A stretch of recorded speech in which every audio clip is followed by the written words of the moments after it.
Brazil Brazil Brazil কি পঞ্চম বিশ্বকাপই শেষ? ষষ্ঠ বিশ্বকাপ কি জিততে পারবে না ব্রাজিল? ব্রাজিলের এমন দুর্দিন অবস্থা হয়েছে। ব্রাজিলে উন্নত মানের প্লেয়ার আছে, বিশেষ করে নেইমার জুনিয়র আল হিলালে কি সুন্দর করে খেলছিল, তার ভিতরে তার ইনজুরির কারণে নেইমারের জীবনটাই শেষ হয়ে গেল। ব্রাজিলের কি হবে? ব্রাজিল এত প্রতিভাবান প্লেয়ার থাকতো, ব্রাজিলের কি কখনো জিততে পারবে না ষষ্ঠ বিশ্বকাপ?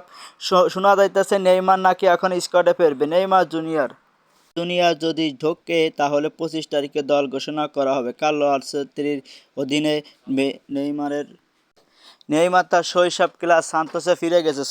সান্তোসে কিছুদিন আগে 6টা গোল খাইছে। নেইমারের সেই চক্ষু ভেজা এখনও স্মৃতি হয়ে দগদগ করে আগুন জ্বলছে। নেইমার কি পারবে আবার ব্রাজিলের হয়ে ভালো করে খেলতে? কি মনে হয় নেইমারের কপালে কি আছে? নেইমার কি আবার দলের সুযোগ পাবে ব্রাজিলের হয়ে? 25 তারিখে কি হবে? নেইমার কি তাই সে দলে জায়গা পাবে? নেইমার জুনিয়র খুব ভালো একটা প্লেয়ার, তার বিষয়ে কোনো খারাপ কিছু বলার কায়দা নেই। নেইমার জুনিয়র আবার ব্রাজিলের জাতীয় দল হিসেবে খেলুক।